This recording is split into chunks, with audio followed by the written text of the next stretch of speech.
Cousin falsely accused me of rape. Now my family is contacting me after almost 10 years. When I was 22 and attending uni, I got a phone call from my mother that turned my life upside down. I remember I didn't even answer at first, because I was gaming with friends. But she called again immediately after the first call. This was an unwritten rule in the family. If you call twice like that, it's important. Like someone died important.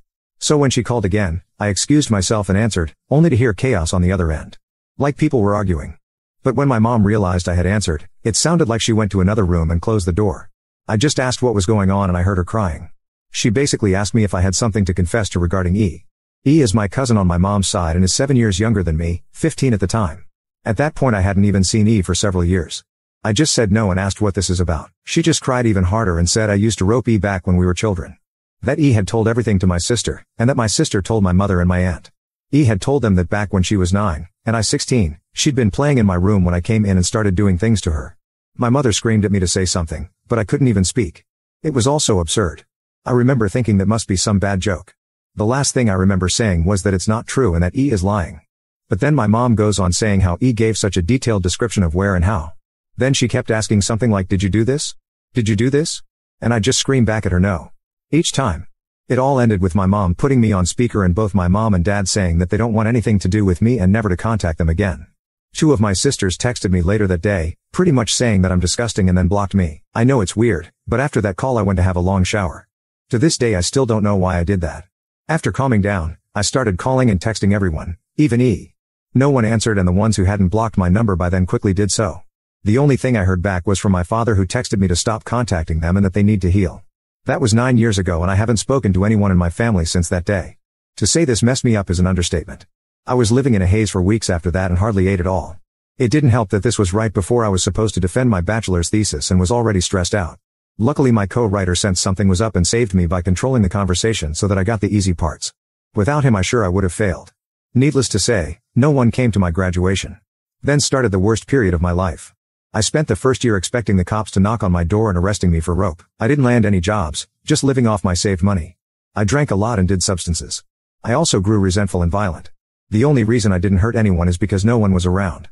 My neighbor called the cops on me once after I had smashed a glass, but I managed to convince the officers that I had just dropped it, and they went away since there were no others inside my apartment. Instead of sleeping, I spent my nights planning how I could hurt E and make sure no one ever found out. Even thinking how I could actually do the things she'd accused me of, but much worse. I landed my first real job in my field in late 2015. Only then did things start to improve. I focused all my time on my job, as it gave me something normal to do. Recovery was a slow process, but I drank less and smiled more. I lived cheap and earned good money, so I made a point of buying myself a nice gift for my birthdays. And last year I moved from my shitty apartment and bought a small house. It was an old dream of mine to have my own garage and a garden to care for. This has boosted me even more. So my life is okay now. I still have problems.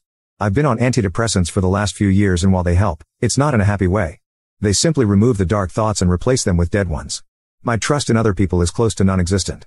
I've tried dating, but only been on 2 dates with 2 different women. It's really hard to speak like a normal person when it comes down to it. And what would I tell a potential partner when she asks about my family? Oh, you know they accused me of a heinous crime and we're not talking anymore. But I didn't do it, I swear.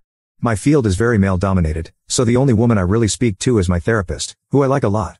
A few days ago, I received a text from my mother. It felt unreal and I was scared to open it at first, so I just stared at the notification for hours before opening it. Yesterday, another text followed. Text 1, "Hi, it's been so long since we talked. We miss you and want to know how you're doing. Know that we love you and always will." Mom and Dad text 2, "Hi, we understand if you don't want to talk to us after what happened, but please listen. Last month, the subject of you was brought up at a family gathering. During this, E was downplaying everything that had happened to her. It got so awkward that she finally admitted that nothing happened and that she probably just dreamt it. We were all appalled by this. When we last spoke, we wanted to protect E and did the only thing we thought we could do. We know that's not excusing how you were treated. What E did was wrong and we're all angry at her. We have called everyone that knew and told them the truth. We all want to speak with you and your sisters want you to meet their families. Please write back if you can find it in you to forgive us. Mom and Dad." I have not answered yet and I'm not sure if I should.